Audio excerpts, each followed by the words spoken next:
Your Excellency, dear esteemed guests, I'm happy to be here and I bring you greetings from the People's House, which we call the House of Representatives of Nigeria.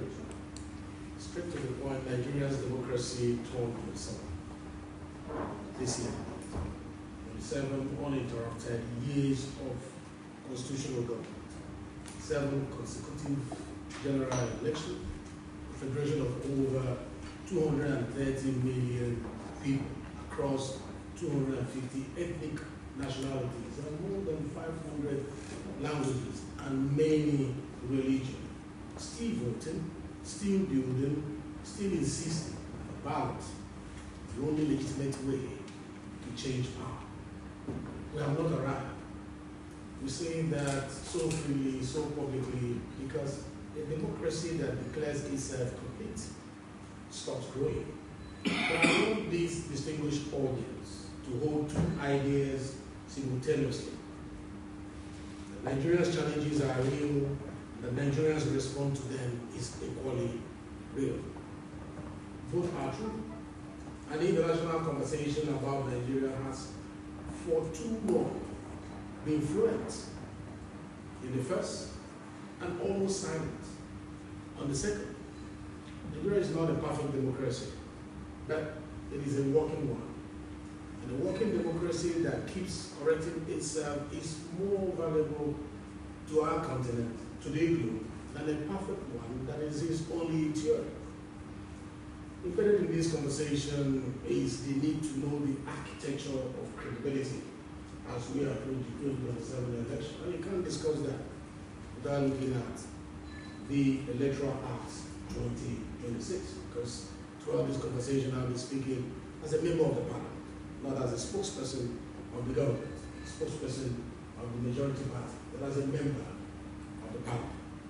Let me begin with elections. The Electoral Act 2022 was a genuine step forward. It introduced BVAS, the bimodal voter accreditation system, improved party primaries timelines, and strengthened safeguards against overvoting.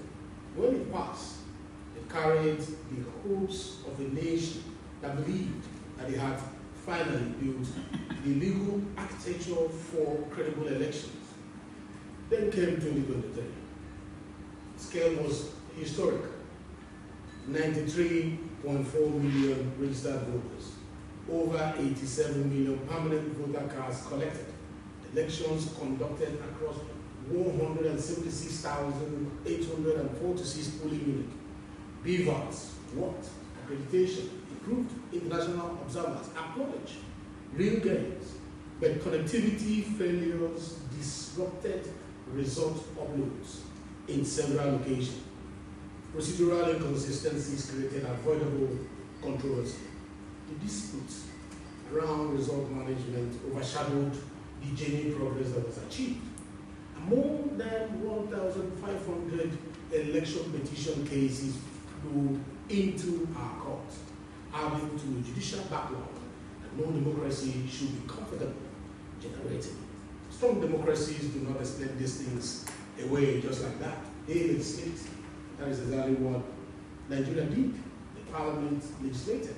The Electoral Act 2026, signed by the President of the Federal Republic of Nigeria, President Bola Ahmed Tinubu, on 18th of February this year, carried 15 reforms. It was not written to replace what the 2022 Act built. It was written to close what the 2022 Act left open. Let me take you through the 5 reforms that will define the 2027 Nigerian election. First, electronic transmission of results is now a legal obligation under Section 60, subsection 3. So once Form EC8A is signed and stamped by the presiding officer, those results must be transmitted to INEC's result viewing portal, the IRF. And for the first time in Nigeria's legal history, IRF data is admissible as a piece of evidence in the election tribunals, in our courts. This is a fundamental shift because it was not like this before. It was not there. The portal is no longer a display screen. It is a legal record. And data does not grow on trees. They emanate from sources. Every entry on IRF is traceable to a signed document, countersigned by available party agents. That chain of custody is now protected by law. On the question of real-time transmission, which has been conversations around the world during the past electoral act, the act does not mandate it. And I want to explain why. Because that explanation matters. A purely electronic mandate across a country where network coverage does not reach every community will disenfranchise millions of voters in underserved areas through infrastructure failure, not through bad faith. The fiscal form EC8A is not a rival to the electronic record. It is a source. The two cannot be separated. So where transmission fails, the reason must be documented. The form must be preserved, and every figure must be verified at collection against the transmitted data.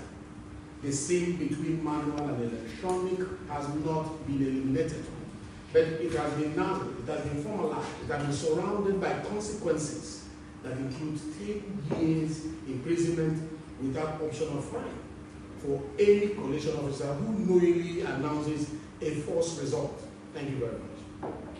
Second reform that we should look at is Section 62, which gives INEC the power to review a declaration made within 7 days, where it finds the result was made under duress or contrary to prescribed procedures.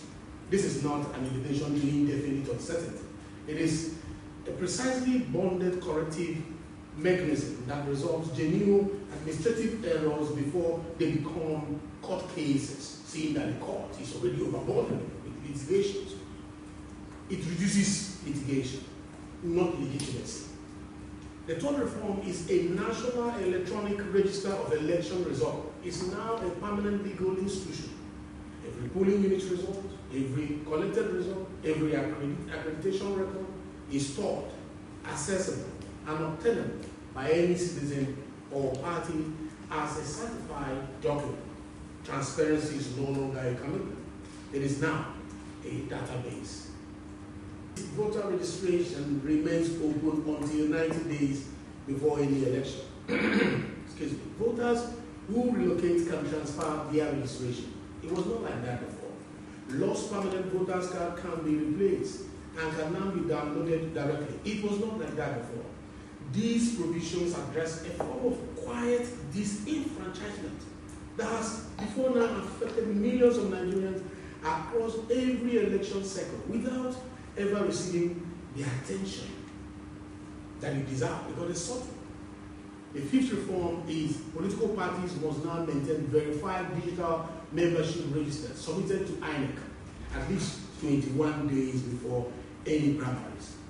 One member, one vote, indirect primaries are abolished. Many of Nigeria's deepest electoral wounds have originated not at the polling unit, but at the party primaries, where the manipulations of delegate lists has produced candidates and communities never genuinely chose. We have now made the gatekeeping transparent. In the spirit of the democracy, a party that cannot show its members cannot field its candidates.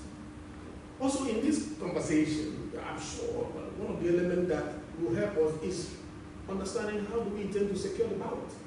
What is the legislature's security agenda with regards to the election? Nigerian security challenges are real. They have cost lives, disrupted livelihood, displaced communities, and tested the resilience of our democratic institutions in ways that no government will choose and no legislature will wish to legislate around. The House of Representatives has engaged with this reality not as an abstraction, but as a lived responsibility. We have heard from communities under siege. We have sworn ministers and security chiefs before our committees. We have tabled motions, passed appropriations, and scrutinized budgets on behalf of the Nigerians whose names never appear in the international report, but whose suffering has shaped every legislative action, decision we have made on this subject. The title of today's roundtable, speaks of a deepening security crisis. It's a framing that deserves a direct response, and the facts provide one. By every independent measure, Nigeria's security situation is not deepening. It is not. According to the Armed Conflict Location and Event Data, ACLED report, electoral violence in Nigeria has declined significantly across successive cycles, from approximately 800 deaths around the 2011 election, our most painful democratic chapter, to approximately 150 in 2019, and then down to 109 in 2023. That last figure is particularly telling. Nigeria's most fiercely contested election in a generation produced its least violent outcome. That is the consequence of institutions that have learned, reformed, and improved with each successive cycle. Does this make me happy? Yes and no. Yes, because there is an improvement. And no, because we want 0 deaths during our elections. It is achievable. The independent picture from the Northeast reflects a similar accolade data shows civilian deaths from insurgency in Borno, in Yobe, in Adamawa, fell 66% between 2022 and 2024. Local government areas under active insurgent control dropped from 17 local government to fewer than 6. More than 104,000 ex-combatants and their families have surrendered under what we call the Operation Safe Corridor, 3 times the total of the preceding 3 years. So yes, it is declining. The legislature's contribution to this trajectory has been deliberate, intentional, and constitutional, because we resolve that the protection of citizens cannot be subordinated to the readings of discretionary spending. I report those figures not to declare victory. The battle is still ongoing. I report them because accurate witness requires it. The Nigeria that some international narratives describe, a country in undifferentiated security freefall. It's not the Nigeria that the data I just presented describes. The challenge is real. Don't get me wrong. It is also being addressed. That fact we must take on. Both things are true, and a serious policy conversation like the one we are having in this room must hold both. Through its appropriation powers, the National Assembly has ensured that security funding has grown consistently and remains the single largest sectoral allocation in the national budget. Since 10th Assembly commenced in June 2023, security and defense allocation has risen from 2.98 trillion naira to 5.41 trillion naira in the 2026 budget, an increase of over 81% in 3 years, and the single largest sectoral allocation for 3 consecutive years. We are also advancing the constitutional amendment to make security funding the first line charge for the national budget, guaranteeing its release before other lines and removing it entirely from the uncertainty of discretionary timing. We believe it will pass because the protection of citizens is not a budget item that should compete for space. Through its oversight function, our committees have worked in partnership with the executive and the security agencies to ask the question that strong institutions must ask of themselves. Not to find faults, but to find answers. How are appropriated funds being deployed? Where are the gaps between planning and execution? What does implementation look like on the ground?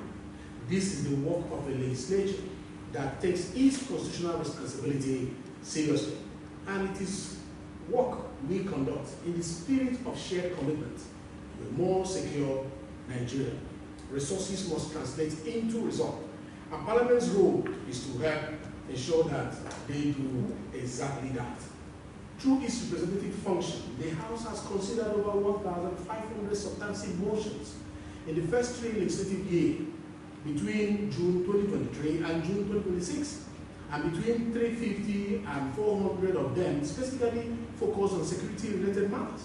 The majority address issues of urgent public importance, including banditry, kidnapping, attacks on farming communities, and the protection of vulnerable populations. These were not procedural gestures. They produced results. Resolution led to the summoning of security chiefs before the House. They mandated the recruitment of forest guards currently going on in Nigeria. They secured commitment to protect schools in high-risk areas and to establish permanent security outposts in communities that have been left exposed. Improving national security is priority area number 2 of the 10th House 8-point legislative agenda. This is a statement of institutional intent, backed by a 3-year record of legislative action. On lawmaking, we have passed the revised Cybercrime Act 2024 and the Control of Small Arms and Light Weapons Act 2024. We are advancing the Joint Doctrine and Warfare Center Bill to institutionalize coordination across armed forces. We are considering constitutional alteration bill to introduce formal key performance appraisal for Nigerian security leadership, from the Inspector General of Police to the Chief of Defense Staff. Accountability for security outcome is becoming a legislative requirement, not just an optional courtesy. The reform I want to speak about most specifically, because it bears most directly on the 2027 election, is the State Police Bill. Excuse me. The legacy initiative of President Bola Ahmed Tinubu, which the House of Representatives passed with 289 votes in a city that had 290 members. As I speak here today, right now, Senate is in chamber in Nigeria considering this bill for further legislative action. That's to show how committed, how serious we are with regards to protecting lives and property, especially as the election approaches. The case for state police begins with a simple question about response time. When a security incident occurs in a Nigerian community today, the question is, how long does it take for help to arrive? The honest answer in too many communities is too long. It takes too long. Studies of centralized policing in large federations consistently demonstrate that response time beyond 15 minutes allows situations to escalate from manageable to irreversible. In communities distant from federal police infrastructure, that window closes long before the response arrives. Nigeria's current centralized policing architecture was designed before independence. It was not designed for the security complexity of 923,000 square kilometers or a population of 230 million people that we found ourselves in this 2026. And that is why it's obsolete. That is why it's not working. That is why we have to retool it. So state police addresses this directly. The officer who comes from a community knows its rules, its markets, its people, its tensions better. The officer who knows the forest will police the forest better than those hired from outside. The officer who knows which young man was present last year and absent this year and why possesses intelligence that no national data can replicate. And the thousands of young Nigerians, many of them currently without employment, who will be recruited and trained as state police officers, will themselves become stakeholders in the safety of the communities they serve. They are not going to be managing order from outside. They are protecting home from within. I'm clear about the safeguard. State police is not a license for political capture. The bill mandates merit-based recruitment, national minimum standard, independent state police service commission for oversight, state assembly accountability, and strict constitutional limits on political interference. The concern about governors weaponizing state police is legitimate. That will not doubt. And we have legislated against it by putting guardrails around the areas that the state assemblies can legislate with regards to issues that we are bringing from the exclusive legislative list to the concurrent legislative list. What is not legitimate is allowing that concern that we have about governors to perpetuate a policing model that is obsolete, that is basically failing the communities it exists to protect. Currently, it is obsolete and must be done with. Beyond the legislator's formal power, there is work that only human commitment can do. Nigeria became the first country in Africa to domesticate the Kampala Convention on internally displaced persons, a legislation I sponsor, because a citizen who cannot vote due to displacement has been disenfranchised by insecurity, as surely as one who find a locked polling unit. As I round up, this is our message to the world. You may ask, what is the message we have for the world? Nigeria has not arrived. We know this better than anyone in this room and outside this room. 27 years of democracy is, by the measure of nations, a young journey. We have made mistakes. We have faced security challenges that have tested the limits of our institutions. And we have not always had the answers we wish we had. But we have never stopped asking the right questions. And we have never stopped building. What I have shared today is not a finished story. It is a progress report from a legislature that is working, that is learning, and that believes deeply that the democratic project in Nigeria is what every difficult reform it demands. To the distinguished policymakers in this room, diplomats, scholars in this room, the media experts, I say this with genuine humility. We do not come here as a country that has figured it out. We come as a country that is figuring it out in real time, under real pressure. If there are things you are seeing from where you sit that we are not seeing from where we stand, we want to know. If your analysis reveals gaps in our legal framework that our legislative process misses, we welcome your analysis and feedback. Because this is an appraisal session for some of us who are in the legislature. We want to take something home. We want to fix where there are gaps. If your experience in other democratic contexts offers lessons that could strengthen what we are building, we are listening. As chairman of the House Committee on the Review of the 1999 Constitution, I have sat at the intersection of every question this address has raised. Electoral law, security architecture, constitutional reform, the protection of displays, and decentralization of policing. It has been the defining work of my legislative life. And I can tell you, from that vantage point, that Nigerian democracy is not retreating. Rather, it is advancing. Imperfectly, sometimes painfully, but still advancing. We chose reform over resignation. We chose to build, even when building is hard.